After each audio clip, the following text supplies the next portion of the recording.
ನಮಸ್ಕಾರ ವೀಕ್ಷಕರೇ, HTV news ಕನ್ನಡಗೆ ಸ್ವಾಗತ. ನಾನು ಅದ್ವಿಕಾ. ಟ್ರ್ಯಾಕ್ಟರ್ಗೆ ಬಸ್ ಡಿಕ್ಕಿ, ಇಬ್ಬರು ಮಹಿಳೆಯರು ಸಾವು.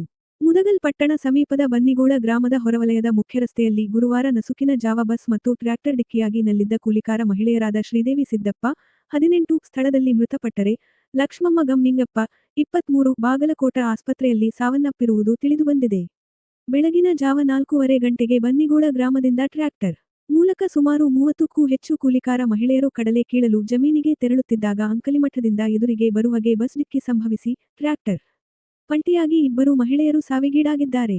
ಘಟನಾ ಸ್ಥಳಕ್ಕೆ Maski CPI Balachandra Lakkam, Mudgal PSI Venkatesha Madagiri, Lingsugur bus depot manager Rahul Kiresur ದೌಡಾಯಿಸಿದ್ದಾರೆ.